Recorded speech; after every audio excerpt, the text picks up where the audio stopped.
Hello दोस्तों, आज हम आपके लिए लेकर आए हैं कहानी का तीसरा भाग। अगर आपने इस कहानी के पहले के 2 भाग नहीं देखे तो उनका लिंक मैंने इस वीडियो के डिस्क्रिप्शन बॉक्स में दे दिया है, आप वहां जाकर देख सकते हैं। तो चलिए आगे की कहानी शुरू करते हैं। शाम के 5 बज रहे थे। सारव ने कार पार्क की, जिसके बाद वो और आरव कार का डोर खोलकर नीचे उतर आए।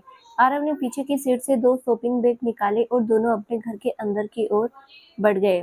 वाह, आज तो मजा ही आ गया bro, you are so sweet, love you. उसने अंदर आकर सोफे पर दोनों बैग फेंकते हुए कहा और उसकी ओर एक फ्लाइंग किस उछाल दी। तू फिर से शुरू हो गया? सारव ने आंखें तरेरी। यार ब्रो सच्ची, अब तो मैं आपको ही लेकर जाऊंगा। मॉम डैड को तो मुझे रुपए देने में पता नहीं कितनी दिक्कत होती है, जैसे मैं उनका बेटा हूँ ही नहीं। लेकिन आप, अब तो ये दे रहा, मैं आपको ही लेकर जाऊंगा।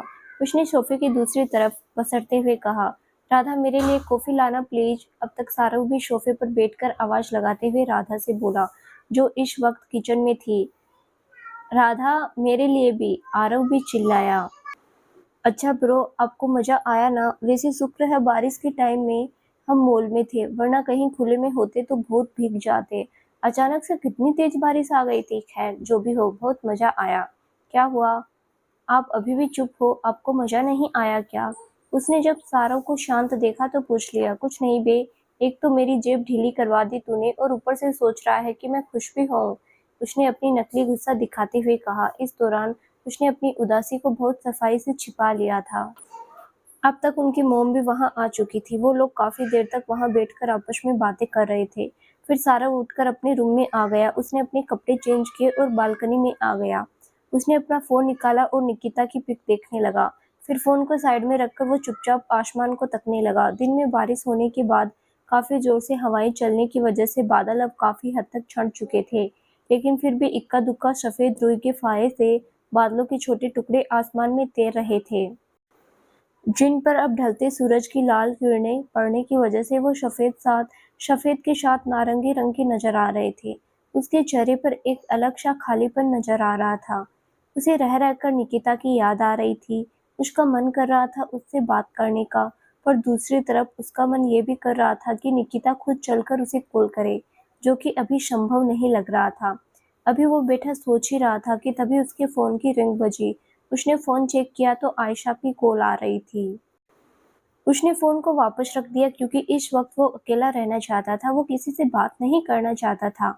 आयशा की कॉल कट हो चुकी थी। तभी एक बार फिर से फोन बजा। आयशा ही थी इस बार भी। उसे बार बार निकिता की याद आ रही थी, जिस वजह से उसे और बुरा लग रहा था। तो वो कुछ समय के लिए निकिता के ख्यालों को दूर करने के लिए आखिरकार उसने आयशा की कॉल रिसीव करने के बारे में सोचा। हेलो आयशा, उसने कॉल रिसीव करके धीरे से कहा। Hello sir, good evening, how are you? उसने खनकती हुई आवाज में पूछा। फाइन, तुम बताओ। क्या हुआ सर, आपकी आवाज काफी डल लग रही है, क्या बात है? उसने पूछा। नहीं कुछ खास नहीं, बस ऐसे ही, उसने जवाब दिया। इस दौरान उसके चेहरे पर किसी तरह की कोई खुशी नजर नहीं आ रही थी। अच्छा सर, कुछ बताइए ना आपके बारे में। वैसे भी बहुत कम लोग आपकी पर्सनल लाइफ के बारे में जानते हैं। अब मैं थोड़ी तो स्पेशल हूँ ना, तो क्या मैं जान सकती हूँ? उसने पूछा। ऐसा तो कुछ खास नहीं है मेरी लाइफ में बताने के लिए, उसने एक फीकी मुस्कुराहट के साथ कहा। अच्छा सर, एक बात पूछूं, बुरा तो नहीं मानेंगे? पूछो। Are you single? उसने थोड़ा डरते हुए पूछा, लेकिन उसकी बात सुनकर सारव एकदम चुप हो गया। उसे निकिता का चेहरा याद आ गया। क्या हुआ सर, बुरा तो नहीं लगा? आप नहीं बताना चाहते तो कोई बात नहीं, इट्स फाइन। नहीं वो बात नहीं है, actually I am in a serious relationship, उसने हल्का सा मुस्कुराकर कहा। ओ ग्रेट, आयशा ने खुशी जाहिर करते हुए कहा। हालांकि सच ये था कि सारा का जवाब सुनकर उसके सपने चकनाचूर हो चुके थे और उसकी शक्ल फिलहाल देखने लायक थी। अच्छा सर, कौन है वो लकी गर्ल और कहाँ रहती है? कभी मिलने मिलने गए या नहीं? वैसे मिले तो होंगे ही, आखिरकार आप सीरियस हैं काफी। वो मैंने तो बस इसीलिए पूछा क्योंकि आजकल बिना मिले तो टाइम पास रिलेशनशिप भी 20 दिन तक नहीं चल पाती है। रिश्ते को अच्छे से चलाने के लिए ये बहुत जरूरी हो गया है, उसने कहा। उसकी बात सुनकर शारों को निकिता की वो सारी बात याद आने लगी जो वो अक्सर शिकायत करते हुए कहती थी कि मुझे मिलना है, आ जाओ ना।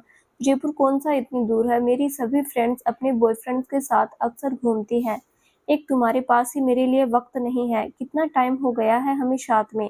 अब सारव को उसका प्यारा सा मासूम चेहरा याद आ रहा था। उसे महसूस हो रहा था कि कहीं न कहीं उसने वाक़ई बहुत बड़ी गलती हो गई है। उसे निकिता की बात मान लेनी चाहिए थी। जब उसे लग रहा था कि शायद यही वजह है कि जो उसके और निकिता के बीच इतनी सारी मिसअंडरस्टैंडिंग क्रिएट हो गई है। अब उसे अपनी गलती का पछतावा हो रहा था। उसे महसूस होने लगा था कि उसने निकिता के साथ वाक़ई ज़्यादती की है। वो बेचारी तो अभी भी रिश्ते को अच्छे से निभा रही थी। वो ये सब सोच ही रहा था कि इधर आयशा उसे काफ़ी देर से बुला रही थी, क्योंकि वो बिल्कुल चुप हो गया था। Sir, hello sir, what happened?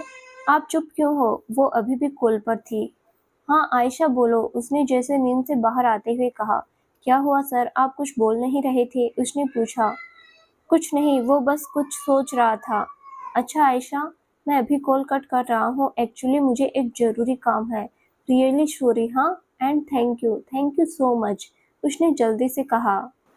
Thank you but why? उसे कुछ समझ नहीं आ रहा था। कुछ नहीं बाई। उसने बिना उसे जवाब दिया और कॉल कट कर दी। उसके बाद उसने तुरंत अपने फ़ोन की कॉन्टैक्ट लिस्ट निकाली और अपने कॉलेज के प्रिंसिपल सर को कॉल लगा दी। कुछ सेकंड बाद ही उन्होंने कॉल रिसीव कर ली। हेलो, हाँ सारव बोलो, उन्होंने सामने से कहा। Hello, sorry for disturbing you sir, actually मुझे 2 दिन की लीव चाहिए। उसने कहा। सारव तुम्हें लीव चाहिए? सच में? और कॉलेज का क्या? अभी स्टूडेंट की पढ़ाई डिस्टर्ब नहीं होनी चाहिए। 6 दिन बाद से दीपावली की छुट्टियां भी शुरू हो जाएगी। I know sir, but it's urgent sir, मैं बाद में सब कवर कर लूँगा, डोंट बी वरी। उसने रिक्वेस्ट करते हुए कहा। Oh okay, thank you sir, thanks a lot. उसने खुश होकर कहा और कॉल कट कर दी। उसके चेहरे पर अब एक अलग ही खुशी नजर आ रही थी। वो अब निकिता से मिलने का निर्णय ले चुका था। उसे छुट्टी भी मिल गई थी। अब तो उसके मन में भी उससे मिलने के ख्वाब हिलोरे मारने लग गए थे। आखिरकार साहब पहली बार अपनी महबूबा से मिलने जो जाने वाले थे। अब तो प्यार उमड़ उमड़ कर आ रहा था। चेहरा तो अब ताजे गुलाब की तरह खिल चुका था। शाम से रात हो चुकी थी। आसमान में धुंधिया बादलों की पतली चादर में छेद कर चांद धरती पर झांक रहा था, जिसके कारण आसपास की धुली हुई साफ इमारतों और इक्का दुक्का पेड़ पौधों पर उसकी रोशनी पड़ रही थी, जो दिखने में बहुत खूबसूरत लग रहा था। इस दौरान सारा वो बालकनी में आकर इस नज़ारे को देख रहा था। उसके चेहरे पर खुशी साफ झलक रही थी। वो कल सुबह ही जयपुर के लिए निकलने वाला था। इस दौरान उसने जयपुर के एक होटल का रूम पहले से ही बुक करवा लिया था। बार बार उसका मन निकिता को कॉल करके इस बारे में बताने का कर रहा था, लेकिन फिर भी काफ़ी मुश्किल से उसने अपने आप को रोक रखा था, क्योंकि वो उसे सरप्राइज देना चाहता था। उसने फिर से अपने फ़ोन की गैलरी को ओपन किया और निकिता की पिक निकाल कर देखने लगा। उस पिक में निकिता ने एक सुंदर सा व्हाइट कलर का पटियाला सूट पहन रखा था, जिसमें गोल्डन कलर की डिजाइन बनी हुई थी। उसकी चुन्नी रेड कलर की थी, साथ में उसका बॉर्डर भी गोल्डन कलर का था। इस दौरान वो उसकी पिक को थोड़ा जूम करके उस पर ऐसे हाथ फिरा रहा था जैसे वो उसके सामने ही बैठी हो। वो बीच बीच में उसकी तस्वीर को प्यार से चूम भी रहा था। I am coming my love, उसने प्यार से उस तस्वीर की आंखों में झांकते हुए कहा। अगले दिन की सुबह का समय था। पिछले दिन हुई बारिश के बाद मौसम काफी खुशनुमा था। साथ ही सुबह की हल्की ठंड के बीच सूरज की गुनगुनी किरणें एक अलग ही एहसास करवा रही थी। सारव निकलने के लिए रेडी हो चुका था। उसने राधा को पहले ही उसका ब्रेकफास्ट जल्दी तैयार करने को बोल दिया था। इस वक्त उसने स्काई ब्लू कलर की शर्ट और ब्लैक पैंट पहन रखी थी। उसकी चौड़ी छाती और कंधों पर शर्ट में पड़ने वाली सिलवटें उसे और भी ज्यादा डेसिंग दिखा रही थी। उसने हाथ में एक महंगी वॉच पहन रखी थी, जो इस वक्त सुबह के 7:10 का टाइम दिखा रही थी। उसने एक बार फिर से मिरर में खुद को देखा और भीनी सी खुशबू वाला परफ्यूम अपने कपड़ों पर छिड़का। इसके बाद उसने वहीं टेबल पर पड़ा अपना फ़ोन उठाया और निकिता की पिक निकालकर एक बार फिर से प्यार से उसे चूमा। उसके चेहरे की रौनक ही बता रही थी कि वो निकिता से कितना प्यार करता है। खैर, उसने अपने वॉलेट और फ़ोन को जेब के हवाले किया और रूम को बंद करके बाहर निकला। वो जल्दी से सीढ़ियों से उतरते हुए नीचे आ रहा था। इस दौरान उसके जूतों से हल्की ठक-ठक की आवाज़ आ रही थी। राधा, मेरा ब्रेकफास्ट रेडी हुआ? उसने डाइनिंग टेबल पर बैठकर आवाज़ लगाते हुए पूछा। जी सर, बस 2 मिनट में लाई, उसने किचन से जवाब दिया। इस दौरान सारव की मॉम भी वहाँ आ गई। उन्हें बाकी सबको भी वो किसी काम की वजह से जयपुर जाने के बारे में रात में डिनर करते वक्त ही बता चुका था। सारव तैयार हो गए बेटा? उसने बढ़ते हुए पूछा। जी मोम, वो मुस्कुराया। तब तक राधा उसका नाश्ता लेकर आ चुकी थी। अच्छे से खा लो और हाँ, रोड पर ध्यान से चलना और अपना ख्याल रखना, उन्होंने प्यार से उसके सर पर हाथ फिराकर कहा, जिसके बाद सारव ने भी मुस्कुराते हुए हाँ में गर्दन हिलाई। इधर जहाँ एक तरफ सारव निकिता से मिलने के सपने देखते हुए जयपुर के लिए निकल चुका था, वहीं दूसरी तरफ आज कॉलेज का तो अलग ही सीन था। सभी स्टूडेंट को सारव के कॉलेज न आने के बारे में पता चल चुका था, जिस वजह से वे सभी आज काफी खुश नजर आ रहे थे। वजह साफ थी कि ये पहली बार था जब सारव अब्सेंट हुआ था। इस वजह से कुछ स्टूडेंट तो उसके बारे में बात कर रहे थे कि ऐसा क्या हो गया जो सारव सर ने छुट्टी ले ली। उन्हें कुछ स्टूडेंट में शांभवी भी थी, जिसे सारव की अब्सेंस पच नहीं पा रही थी। हालांकि उसके न आने की वजह से खुश तो वो भी काफी थी। हैं, अजीब बात है, वो इतना रेगुलर रहने वाला इंसान जिसके सामने दूध वाले और न्यूज़पेपर बांटने वाले भैया भी हार मान ले, वो कैसे अपना काम छोड़ सकता है, और वो भी बिना कोई इन्फॉर्मेशन दिए। किसी को कुछ खबर नहीं है कि उसने अचानक छुट्टी क्यों ली। वैसे मुझे उसकी हरकतें देखकर तो लग रहा है कि उसकी भागी हुई बीवी ने उस पर कोई केस कर दिया होगा, जिससे बचने के लिए वो अंडरग्राउंड हुआ होगा। ओ सॉरी, भागी हुई नहीं, बल्कि शादी से पहले तलाक ले लेने वाली बीवी ने उससे एलिमनी की मांग की होगी। वैसे भी कुछ दिनों से उसने चिंपांजी जैसी शक्ल बना रखी थी, तो जरूर ऐसा ही कुछ हुआ होगा। खैर जो भी हो, मेरे तो मजे हैं आज। ये वो मन ही मन अपनी खुशी दिखाते हुए बड़बड़ाई। दोपहर के 2 बज रहे थे। सारव जयपुर पहुंच चुका था, लेकिन उसे होटल में पहुंचे ही अभी मुश्किल से आधा घंटा ही हुआ था। उसने रूम में अपना बैग रखकर लंच ऑर्डर कर दिया था और अभी वो बिस्तर पर लेटा हुआ था। वो रास्ते से लेकर अभी तक बस निकिता के बारे में ही सोच रहा था कि जब वो उससे मिलेगा तो उसे ऐसे अचानक देखकर उसका क्या रिस्पॉन्स होगा। वो गुस्सा दिखाएगी या खुश होकर गले लग जाएगी? क्या वो उसे अचानक देखकर यकीन कर पाएगी या कुछ देर तक पलकें ही झपकाती रह जाएगी? वो अब जल्दी से जल्दी उससे मिलना चाहता था, लेकिन पहले उसने थोड़ा आराम कर लेना सही समझा। लगभग 5 घंटे की लगातार ड्राइविंग के बाद उसे अब काफी थकान महसूस हो रही थी। इस दौरान उसे काफी भूख भी लगी हुई थी, लेकिन फिर भी उसके चेहरे पर चमक थी। उसने लेटे लेटे ही अपनी पैंट की जेब में हाथ डालकर एक रुमाल बॉक्स बाहर निकाला। उसने हल्की सी मुस्कुराहट के साथ उसे धीरे से खोला। उसमें एक बहुत ही प्यारी डायमंड रिंग थी, जिसे उसने अपने दूसरे हाथ से निकाला और अपने चेहरे के सामने लाकर गौर से देखने लगा। इस दौरान वो फिर से निकिता के बारे में सोचने लगा। ये रिंग उसने आते वक्त ही जयपुर की एक मशहूर ज्वेलरी शॉप से ले ली थी। दरअसल वो आज सिर्फ निकिता से मिलने ही नहीं आया था, बल्कि वो उसे शादी के लिए प्रपोज भी करने वाला था। उसके पास निकिता का एड्रेस तो पहले से ही था, इसीलिए उसने शाम को निकिता के रेंट के फ्लैट पर जाकर उसे सरप्राइज देने के बाद उसे कैंडल लाइट डिनर के लिए लेकर जाने के बारे में सोचा था। वहाँ फिर अच्छे से फिल्मी स्टाइल में उसे प्रपोज करना चाहता था, जैसा कि निकिता हमेशा से चाहती थी। फिर अगले दिन उसने निकिता के साथ जयपुर की मशहूर जगहों पर घूमने जाने का सोचा था, या जो भी निकिता चाहती वो सब कुछ वो करना चाहता था। उसने रिंग को वापस रखा। तब तक उसका लंच भी हो चुका था। उसने खाना खाया और फिर आराम करने के लिए लेट गया। उसे सोते हुए 2 घंटे बीत चुके थे। शाम के 5 बजे शारव को फोन का अलार्म बजा, जो कि उसने लेटने से पहले ही सेट कर दिया था कि वो कहीं लेट ना हो जाए। अलार्म की आवाज से तुरंत उसकी आंखें खुल गई। फिर वो उठा और अलार्म बंद करके बाथरूम में चला गया। करीब आधे घंटे में वो एकदम तैयार हो चुका था। इस बार उसने ब्लू जींस पैंट और ब्लैक शर्ट और जींस की मैचिंग का ही उसने ब्लू ब्लेजर पहना। इन कपड़ों में वो बेहद ड्रेसिंग और हैंडसम लग रहा था। उसने एक पल के लिए परफ्यूम छिड़कते हुए खुद को देखा और ब्लैक गॉगल्स लगा लिए। उसने एक बार फिर सबसे अच्छे से देखा कि कहीं कोई कमी तो नहीं है। उसके बाद वो रूम को लॉक करके बाहर पार्किंग लॉट में खड़ी अपनी कार के पास आया। कार को स्टार्ट करके वो निकिता के घर की ओर चल पड़ा। इस दौरान उसने गाड़ी का म्यूजिक सिस्टम ऑन किया और अपनी पसंद की प्लेलिस्ट चला दी, क्योंकि आज वो अपनी निकिता को हमेशा के लिए अपना बनाने की शुरुआत करने जा रहा था। इसीलिए उसने रास्ते से रेड रोजेज का एक सुंदर सा बुके भी खरीद लिया था। इस वक्त रोड पर दोपहर के मुकाबले काफी कम ट्रैफिक था, इसीलिए वो आराम से धीरे धीरे ड्राइव कर रहा था। इस वक्त उसकी काली चमकीली छोटी छोटी आंखों में निकिता के साथ जिंदगी गुजारने के हजारों सपने साफ देखे जा सकते थे। चंदन सा बदन, चंचल चितवन धीरे से तेरा यूं मुस्कुराना, मुझे दोस्त न देने जग वालों, हो जाऊं अगर मैं दीवाना।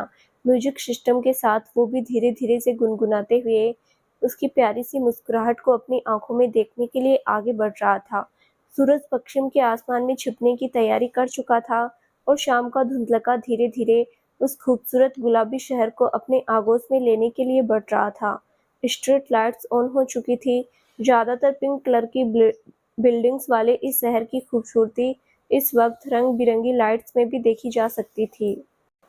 आसपास होते हुए शोर और हॉर्न्स की आवाज के बावजूद उसके चेहरे पर किसी तरह की कोई परेशानी नहीं थी, जैसे आज अपने खास से मिलने की खुशी में उस रुद्र अवतार ने सबको अभेदान दे दिया हो। वरना इन छोटी छोटी नॉर्मल चीजों पर भी उसे बहुत गुस्सा आता था। उसको ड्राइव करते हुए 1 घंटे से भी ऊपर हो गया था। अब बस अगले ही कुछ मिनटों में वो निकिता के घर पहुंचने ही वाला था। कुछ देर बाद उसने एक गली की एक बहुमंजिला इमारत के पार्किंग लॉट में गाड़ी को रोका और बुके उठाकर लिफ्ट की तरफ चल दिया। शहर की ज्यादातर इमारतों का तरह इसका रंग भी गुलाबी ही था। डोरबेल बजाने से पहले उसने अपने बालों को एक बार हाथ से सही किया और उसके बाद रिस्ट वॉच में टाइम देखा तो उसमें शाम के 7 बज रहे थे। इस दौरान उसके चेहरे पर थोड़ी नर्वसनेस भी झलक रही थी। आखिर जिंदगी में पहली बार वो किसी लड़की से मिलने जो आया था। खैर 2 मिनट तक का बाहर ही खड़े रहकर उसने खुद को मेंटली प्रिपेयर किया और फिर आगे बढ़कर कांपते हाथों से डोरबेल बजा दी। बढ़ी हुई धड़कनों के साथ वो निकिता का दरवाजा खोलने का इंतजार करने लगा। निकिता ने बताया था कि वो यहाँ अकेले ही रहती है। उसके मम्मी पापा और छोटा भाई जयपुर के नज़दीक ही उनके गांव में रहते थे। यहाँ वो पिछले कुछ सालों से प्राइवेट जॉब कर रही थी। आज सोमवार का दिन था और दीपावली से पहले वाला सप्ताह तो उसके जॉब पर न जाने के चांसेस कम ही थे। इस वक्त तक तो वो जॉब से लौटकर घर आ चुकी होती थी। ये भी एक वजह थी कि जो उसने शाम का वक्त चुना था। खैर 2 मिनट हो चुके थे लेकिन किसी ने दरवाजा नहीं खोला तो उसने दोबारा डोरबेल बजाई। करीब 1 मिनट बाद दरवाजा जोर से भड़ाक की आवाज के साथ खुला, जैसे किसी ने गुस्से में उसे खोला हो। सामने निकिता अस्त व्यस्त कपड़ों और बिखरे हुए बालों के साथ खड़ी थी। ऐसा लग रहा था जैसे वो अभी अभी बिस्तर से उठकर आई हो। जैसे ही निकिता की नज़र सामने खड़े सारों पर पड़ी वो भौचक्की रह गई। उसका गुलाबी चेहरा पूरी तरह से पीला पड़ चुका था। वो एकदम शांत फटी आंखों से उसे देख रही थी। तभी सारव उसकी ओर मुस्कुराया। हाय, क्या हुआ, चौंक गई ना? अब ये बताओ, सरप्राइज पसंद आया? उसने मुस्कुराकर उसे प्यार से गले लगाते हुए कहा। लेकिन निकिता ने कोई जवाब नहीं दिया। उसे अभी भी यकीन नहीं हो रहा था कि सारव यहाँ उसके सामने खड़ा है। हे निक्की, अंदर आने के लिए नहीं कहोगी क्या? वैसे तो बड़ा बोलती थी, मुझे याद आ रही है, प्लीज मिलने आ जाओ ना। और अब जब आ गया हूँ तो एकदम चुप हो, अंदर आने के लिए भी नहीं कहा। उसने उसे प्यार से देखते हुए कहा। तुम तुम यहाँ अचानक कैसे? आई मीन क्या क्या करने आए थे? निकिता ने बड़ी मुश्किल से लड़खड़ाई हुई जबान से पूछा। क्या करने का क्या मतलब है? तुमसे मिलने आया था बेबी। आखिर तुम्हारी ही तो शिकायत रहती थी ना कि मैं कभी मिलने क्यों नहीं आता, तो लो आ गया। अच्छा, अब सारी बातें यहीं करनी है या अंदर भी लेकर चलोगी? लेकिन पहले इसे पकड़ो। उसने उसके हाथ में बुके पकड़ाते हुए और उसका हाथ अपने हाथ में लेकर दरवाजे के अंदर की तरफ बढ़ा। रुको रुको, 1 मिनट। तभी अचानक से निकिता ने उसका हाथ पकड़कर उसे बाहर की तरफ खींचते हुए जोर से बोली। क्या हुआ? सारव ने उसके इस बिहेवियर को देखकर चौंक कर कहा। वो एक्चुअली इससे पहले निकिता कुछ कहती कि तभी अंदर से एक लड़के की आवाज आई। क्या हुआ बेबी, कौन है? जल्दी आओ ना अंदर। जैसे ही सारव ने लड़के की आवाज सुनी उसने अंदर की ओर देखा। इसके साथ ही निकिता ने भी अंदर की ओर नजरें घुमाई। सामने वो लड़का सिर्फ टॉवेल में था। ये कौन है? और इस हालत में तुम्हारे फ्लैट में क्या कर रहा है? उसे देखकर सारव ने निकिता की ओर देखकर पूछा। उसका सवाल सुनकर निकिता का चेहरा जर्द पड़ गया था। उसे कुछ भी समझ नहीं आ रहा था कि वो क्या जवाब दे। तभी वो लड़का आकर निकिता के पास खड़ा हो गया। इस दौरान उसने उसके कंधे पर अपना हाथ भी रख लिया था। What's your problem bro? गलत एड्रेस पर आ गए क्या? तभी उस लड़के ने सारव की ओर देखकर पूछा। Excuse me mister, who are you and what are you doing here? और ये क्या बेबी बेबी लगा रखा है? तभी सारव ने एकदम से भड़कते हुए उससे पूछा। हालांकि उसे काफ़ी कुछ समझ आ चुका था। इस दौरान उसकी आंखों में आंसू साफ नजर आने लगे थे, लेकिन फिर भी उसने अपने आंसुओं को अपने भीतर ही जब्त कर लिया। Oh hello, she is my girlfriend, okay. मैं यहाँ कुछ भी करूँ, उसे बेबी बुलाऊं या बाबू? तुझे क्यों प्रॉब्लम हो रही है बे?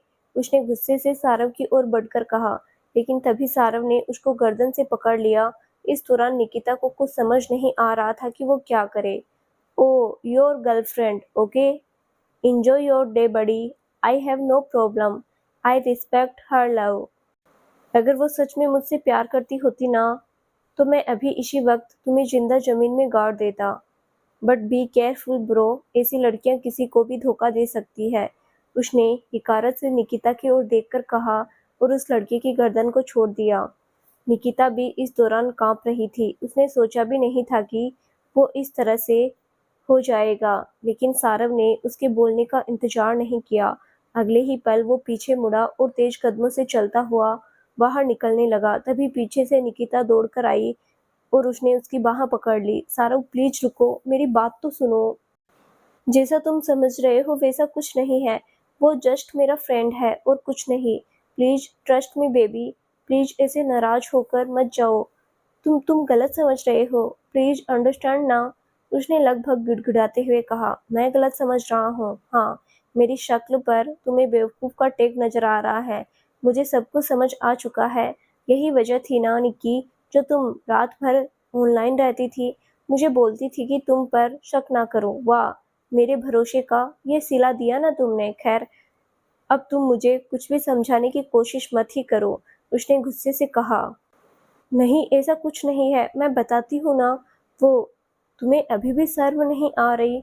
तुम अब भी मुझे रोकने की कोशिश कर रही हो। एक बात बताओ, तुम्हें ये सब करने से पहले जरा भी मेरा ख्याल नहीं आया क्या? तुम ऐसा करने की सोच भी कैसे सकती हो?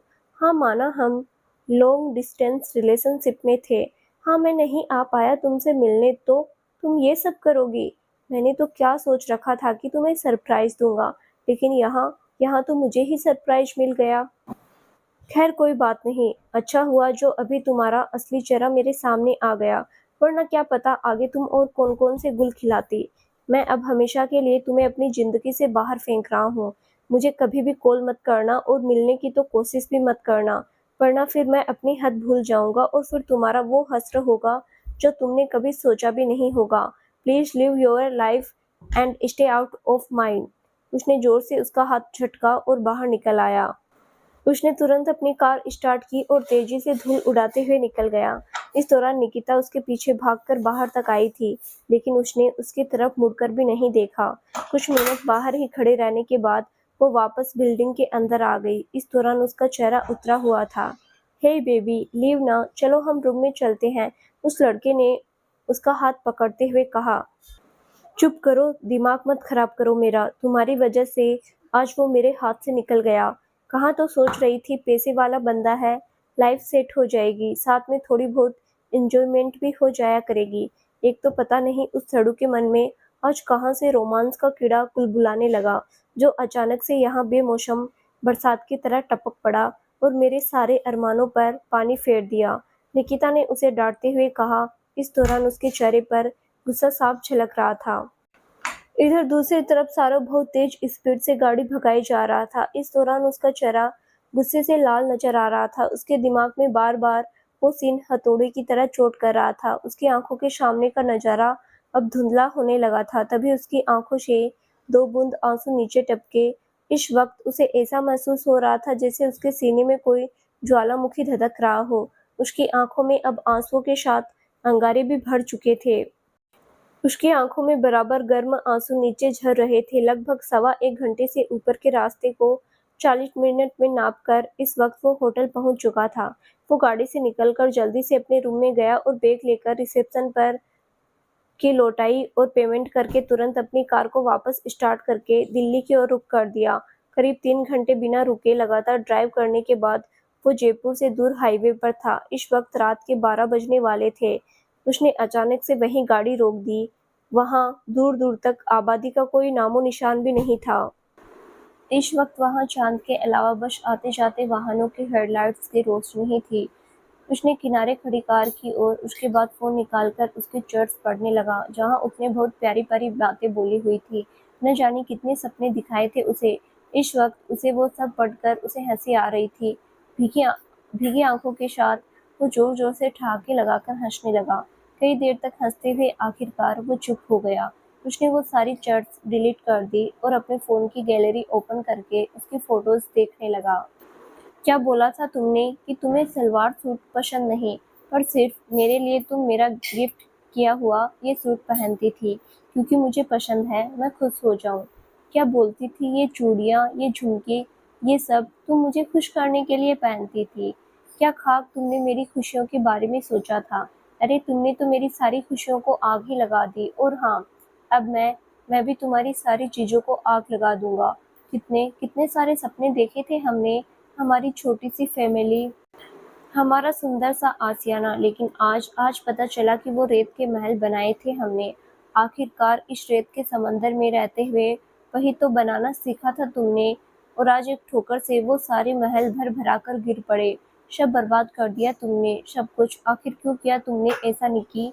क्या गलती थी मेरी? मैंने तो बस तुमसे सच्चा प्यार किया था, हर चीज़ से ऊपर उठकर तुम्हें चाहा था बेइंतहा। फिर तुमने मेरे साथ ऐसा क्यों किया?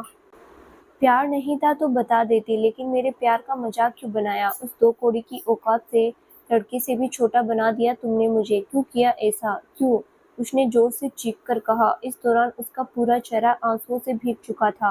वो फ़ोन को अपनी साइड वाली सीट पर फेंक कर अपने बाल नोचते हुए रोए जा रहा था। फिर उसने स्टीयरिंग पर अपना सिर टिका दिया। रोते-रोते ही उसे कब नींद आ गई कुछ पता ही नहीं चला। एक ट्रक के तेज हॉर्न से अचानक उसकी नींद खुली। उसने धीरे-धीरे रगड़ते हुए आंखें खोली और आसपास देखा। हल्का-हल्का उजाला दिखाई देने लगा था। दूर-दूर तक खाली जमीन और कुछ पेड़-पौधे ही नजर आ रहे थे। हाईवे पर भी कुछ एक व्हीकल्स ही दिखाई दे रहे थे। उसका फ़ोन अभी भी सीट पर पड़ा हुआ था। उसने फ़ोन उठाकर टाइम देखा तो सुबह के 5:30 हुए थे। उसने फ़ोन को अनलॉक किया तो उसे निकिता की वही पिक दिखाई दी जो वो रात में देख रहा था। उसने तुरंत वो फ़ोटो डिलीट कर दी और फिर तो जैसे उस पर कोई भूत सवार हो गया, उसने एक के बाद एक सारी फ़ोटोज़ डिलीट कर दी और उसके बाद उसका फ़ोन नंबर भी ब्लॉक करके डिलीट कर दिया। इतना सब करने के बाद उसने अपने दोनों हाथों में अपने मुँह को ढक लिया। करीब 5 मिनट तक ऐसे ही बैठे रहने के बाद वो कार स्टार्ट करके चल पड़ा। इस दौरान उसे फिर से निकिता की सारी बातें, वादे, कल वाला किस्सा सब याद आ रहा था। सुबह के 8 बजे तक वो अपने घर पहुंच चुका था। उसने गाड़ी पार्क की और तेज कदमों से चलता हुआ अंदर आया। इस दौरान घर पर उसके मॉम डैड और आरव डाइनिंग टेबल पर बैठे नाश्ता कर रहे थे। अरे सारव, तुम इतनी सुबह ही आ गए बेटा, तुम तो शाम तक आने वाले थे। उसकी मॉम ने जब उसे देखा तो सवाल किया, लेकिन उसने कोई जवाब नहीं दिया और तेजी से सीढ़ियां चढ़ते हुए ऊपर चला गया। इस दौरान उसके घर वालों को कुछ समझ नहीं आ रहा था कि उसने कोई जवाब क्यों नहीं दिया। उन्हें इस बात का आश्चर्य भी हो रहा था, क्योंकि सारव कभी उनके साथ इस तरह से बिहेव नहीं करता था। वो सब उसकी तरफ देख ही रहे थे। तभी आरव ने उठते हुए उनसे कहा, आप लोग नाश्ता कीजिए, मैं देख कर आता हूँ। इधर सारव ने रूम में आकर जल्दी से निकिता के भेजे हुए सभी गिफ्ट्स, जिसमें उसका दुपट्टा और कुछ लेटर्स भी थे, उन सबको, उसके 2-3 फोटोग्राफ्स को अलमारी से निकाल कर फर्श पर डाल दिया और फिर बालकनी के कोने में बनी एक स्लैब पर रखी मोमबत्तियों के पास से एक स्टाइलिश लाइटर उठाया और रूम में आकर उन सब चीजों को आग के हवाले कर दिया। वो गुस्से से उस आग को देख रहा था। उसकी आंखें इस वक्त गुस्से और रोने की वजह से लाल हो चुकी थी। तभी अचानक उसने अपनी शर्ट को कॉलर से पकड़कर जोर से खींचा, जिससे उसके सारे बटन टूट गए। ये शर्ट भी तो तूने ही गिफ्ट की थी ना, इसे भी जला दूंगा मैं, कहते हुए उसने तुरंत उस शर्ट को भी निकाल कर आग के हवाले कर दिया। ब्रो, ब्रो क्या हुआ? ये धुआं यहाँ आपके रूम में कैसे? तभी बाहर से सारव के रूम से आता धुआं देखकर आरव ने जल्दी से भागकर रूम में आते हुए चिल्लाकर कहा, शांभवी, शांभवी, अरे उठ जाना, ये लड़की भी ना पता नहीं कितनी देर सोती है। शांभवी की मम्मी ने उसे आवाज लगाई, लेकिन जब वो नहीं उठी तो उसके पापा की तरफ देखकर बड़बड़ाने लगे, अरे अब चुप भी तो हो जाओ, मैं लाता हूँ उसे जगा कर। उसके पापा ने उसके रूम की तरफ आते हुए उनसे कहा। जैसे ही वो रूम में आए तो शांभवी गहरी नींद में सो रही थी। इस दौरान उसका कंबल बेड के किनारे उसके पैरों के नीचे था और वो अपने आप में दुबकी हुई थी। उसे इसे देखकर उसके पापा के चेहरे पर मुस्कुराहट आ गई। वे आकर उसके बगल में बैठ गए। शांभवी, ए बेटा, सुबह हो गई है, देख तो 8 बजने वाले हैं, अब तो उठ जा। देख, तेरी मम्मी को अब गुस्सा आ रहा है, अगर तू नहीं उठेगी तो तेरे साथ साथ मुझे भी उनकी डांट सुननी पड़ेगी। बेटा शांभवी, उठना। उन्होंने प्यार से उसके सर पर हाथ फेरते हुए कहा। तो वो शांभवी को बहुत लाड करते थे, इसीलिए वो उसे हमेशा ऐसे ही प्यार से जगाते थे। शांभवी धीरे-धीरे से अपनी आँखों को मलते हुए उठ गई। इस दौरान उसकी आँखों में अभी भी नींद दिखाई दे रही थी। शाबाश, उठ गया मेरा बच्चा। अब जल्दी से फ्रेश हो जा, ठीक है? जल्दी आना, उन्होंने प्यार से कहा और बाहर चले गए, जिसके बाद शांभवी भी फ्रेश होने के लिए चली गई। इधर दूसरी तरफ आरव अपने भाई को हिलाकर पूछ रहा था कि क्या हुआ, जिसके कारण वो ये सब कर रहा है। तभी उसके मॉम डैड भी सारव के रूम में आ गए। कमरे की हालत देखकर वो शॉक्ड हो गए। उन्होंने आरव की तरफ देखा लेकिन उसने कोई जवाब नहीं दिया। सारव बेटा, क्या हुआ? क्या है ये सब? तुमने क्या जलाया है और क्यों? फिर उसके पापा ने सारव की ओर देखते हुए सवाल किया, लेकिन वो कुछ नहीं बोला। बेटा, कोई परेशानी है क्या? किसी और को ना सही मुझसे तो बता दे बेटा, उसकी मॉम ने भी उसकी तरफ बढ़कर प्यार से पूछा। मुझे किसी से कोई बात नहीं करनी, ना ही कोई जवाब देना है। आप सब जाइए यहाँ से और अपना काम कीजिए, मुझे परेशान मत कीजिए प्लीज। उसने उन सब से गुस्से में कहा और बाथरूम में घुस गया। उसकी फैमिली को कुछ समझ नहीं आ रहा था। उन्हें उसका ये बिहेवियर देखकर बहुत अजीब लग रहा था, क्योंकि सारव ने कभी भी उनसे इस तरह से बिहेव नहीं किया था। वे लोग एक बार उस जली हुई राख को देखते हैं, फिर बाथरूम की तरफ देखकर चुपचाप बाहर निकल गए। शांभवी आज पहले लेक्चर के शुरू होने से काफी पहले ही कॉलेज पहुंच गई थी। वैसे लेक्चर को लेकर उसे कोई टेंशन नहीं थी, क्योंकि शारव सर ने 2 दिन की छुट्टी ली हुई है, ये बात सबको पता थी। इसीलिए उसके साथ-साथ साइकोलॉजी के बाकी स्टूडेंट भी इधर-उधर ही घूम रहे थे। हालांकि 1-2 स्टूडेंट रूम में बैठे पढ़ रहे थे। वो इस वक्त कॉलेज गार्डन में अपनी कुछ फ्रेंड्स के साथ खड़ी बात कर रही थी, जहाँ से कॉलेज की मेन बिल्डिंग का गेट साफ दिखाई दे रहा था। तभी सारव ने कॉलेज में एंटर किया। जैसे ही शांभवी की नज़र उस पर पड़ी, वो एकदम से चौंक गई। इसने तो आज की छुट्टी ली थी, फिर यहाँ कैसे टपक गया? इसका कॉलेज में किसी के साथ कोई चक्कर-वक्कर तो नहीं चल रहा ना, जो बाहर कहीं भी मन नहीं लगता? ये आदमी सच में समझ से परे है। अरे, एक दिन ना आता तो क्या हो जाता, लेकिन हमारी खुशी तो इससे बर्दाश्त ही कहाँ होती है। वह बड़बड़ाई, क्या हुआ? तू क्या बड़बड़ा रही है ऐसे और इधर-उधर क्या देख रही है? तभी उसके पास खड़ी एक लड़की ने उससे पूछा। तू खुद ही देख ले, कहते हुए शांभवी ने उसका चेहरा पकड़कर उधर घुमा दिया। अरे यार, ये सारो सर भी ना 2 दिन भी सुकून से नहीं रहने देते। लो, पहले ही आ गए। उस लड़की ने जब सारव सर को देखा तो मुंह बनाकर बोली। उधर सारव तब तक स्टाफ रूम की ओर बढ़ चुका था। कुछ देर बाद वो लड़कियां कैंटीन की तरफ जाने लगी, तो वो कुछ देर बैठकर पढ़ने के बारे में सोचकर क्लासरूम की तरफ चली गई। इस बीच उसने अपना फोन निकाला और उसमें देखते हुए आगे बढ़ रही थी। जैसे ही वो सीढ़ियों से ऊपर पहुंचकर मुड़ी, वो अचानक से किसी से टकरा गई। आउच! देखकर नहीं, उसने अपना सिर सहलाते हुए जैसे ही ऊपर देखा तो आगे के शब्द उसके गले में ही अटक गए। उसके सामने कोई और नहीं बल्कि सारव खड़ा था। Sorry sir, it's all my fault. वो मैं फोन देख रही थी, सो उसने तुरंत अपनी गलती को एक्सेप्ट करते हुए कहा। इट्स ओके, उसने कहा और चुपचाप अपने केबिन की ओर बढ़ गया। हैं? इसने मुझे कुछ नहीं कहा, जबकि मेरी गलती भी थी। इसे क्या हो गया है अचानक से? इतना बदला-बदला सा क्यों लग रहा है? उदास भी नज़र आ रहा है। लगता है सच में कोई प्रॉब्लम है। पर इसका ये अजीब बिहेवियर सच्ची में डाइजेस्ट नहीं हो रहा। वैसे भी इस राक्षस के सिर पर वो शेंग ही अच्छे लगते हैं। लेकिन एक मिनट, मुझे क्यों इतना बुरा लग रहा है इसे ऐसे देखकर? उसने पीछे से उसे देखते हुए धीमी आवाज़ में कहा और फिर सिर झटक कर आगे बढ़ गई। करीब आधे घंटे बाद सारव क्लास ले रहा था और शांभवी का ध्यान बार-बार उसके चेहरे पर जा रहा था। उसने नोटिस किया था कि अब वो किसी को भी जल्दी डांटता नहीं है और ना ही कुछ कहता है, बस चुपचाप अपना काम करता है। उसके चेहरे पर शांभवी को एक अजीब सी उदासी नजर आ रही थी, जो उसे बेचैन कर रही थी, पता नहीं क्यों, लेकिन वो कुछ कर भी नहीं पा रही थी। खैर, उसने उस पर से अपना ध्यान हटाने की कोशिश की और बुक पढ़ने में ध्यान देने लगी। शाम हो चुकी थी और सारव आज कॉलेज से अभी तक घर नहीं गया था, बल्कि इस वक्त वो एक पार्क में था। वो एक पेड़ के तने से सिर टिकाकर जमीन में ही बैठा था। इस दौरान उसने अपने एक पैर को फैला रखा था और दूसरे पैर को आधा मोड़कर उस पर अपनी कोहनी टिका रखी थी। इस वक्त उसके बाल बिखरे हुए थे, लेकिन उसके चेहरे पर एक अजीब सी खामोशी पसरी हुई थी। ऐसा लग ही नहीं रहा था कि ये वही शख्स है जिससे सब इतना डरते हैं। सच में ये प्यार बिना इंसान को क्या से क्या बना देता है। उसने भले ही निकिता की सभी चीज़ों को जला दिया था, लेकिन उसे अब एहसास हो रहा था कि हम जिसे प्यार करते हो उसे अपने दिलो दिमाग से निकालने में कितनी मुश्किल होती है। भले ही अगला इंसान कैसा भी हो, कितने भी सितम करे, जो शख्स बस तकलीफ ही दे, बार बार उसी शख्स के पास जाने का ख्याल आता है। उसने अपनी आंखों को बंद करके रखा था, तभी धीरे से उसकी आंख के कोने से पानी का एक गर्म कतरा निकला और उसे झुलसाते हुए गालों से नीचे की ओर बह चला। गम क्यों मोहब्बत का आखिर एक दिल अजीज है, स्वाद खारा है अश्कों का मगर फिर भी लजीज है। कुछ देर बाद वो वहां से उठा और बाहर आ गया। उसने अपनी कार स्टार्ट की, तेजी से एक और चल पड़ा। करीब 15 मिनट बाद उसने एक बार के सामने गाड़ी पार्क की और अंदर घुस गया। उसने कोने के एक टेबल पर जाकर अपने लिए ड्रिंक ऑर्डर की और कोनियों को टेबल पर टिका कर अपना सिर पकड़ लिया। कुछ ही देर में वेटर ड्रिंक लेकर आया और ड्रिंक रखकर चला गया। सारव ने धीरे से अपना चेहरा उठाया। उसकी आंखें इस वक्त लाल हो चुकी थी और पलकें भीगी हुई थी। वो एकटक गिलास को देख रहा था।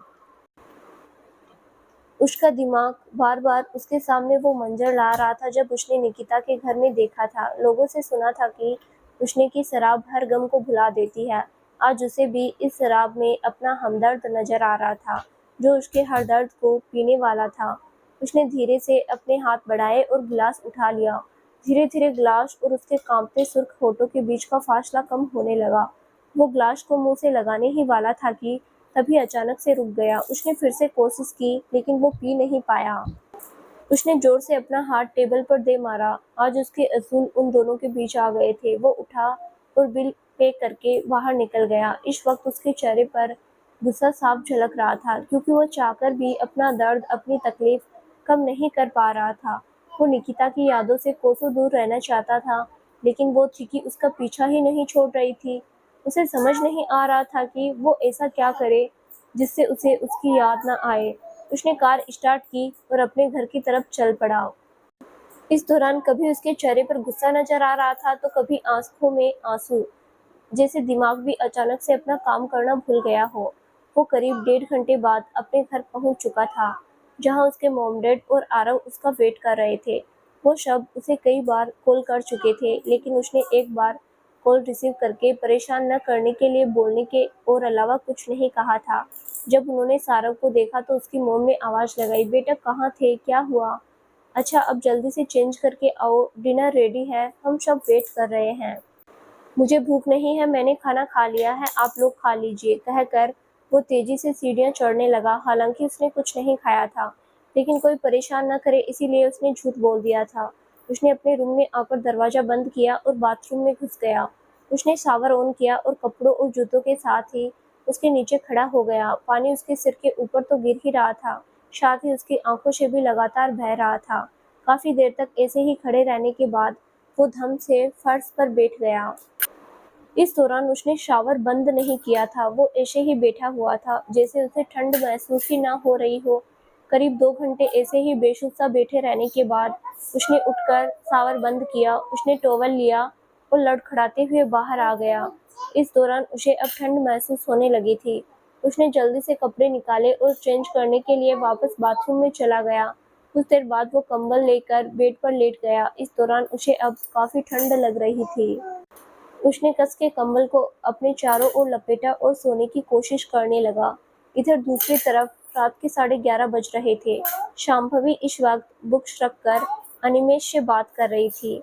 अच्छा बाबू, तुम्हें एक चीज दिखाऊं, बताना कैसा लगा? तभी अनिमेश ने उससे प्यार से पूछा, ऐसा क्या दिखाना है? व्हाट्सएप ओपन करो, मैंने कुछ सेंड किया है। ओके, कहते हुए उसने अपना व्हाट्सएप चेक किया। अनिमेश ने उसे कुछ पिक सेंड की थी। उसने जैसे ही डाउनलोड करके उन्हें देखा तो शॉक्ड रह गई। ये कब किया तुमने? उसने तुरंत पूछा। इस दौरान उसकी आंखों में परेशानी साफ झलक रही थी। तो दोस्तों, आगे क्या होगा जानने के लिए इस कहानी का अगला भाग जरूर देखें, जो बहुत जल्द ही इस चैनल पर प्रसारित किया जाएगा। धन्यवाद।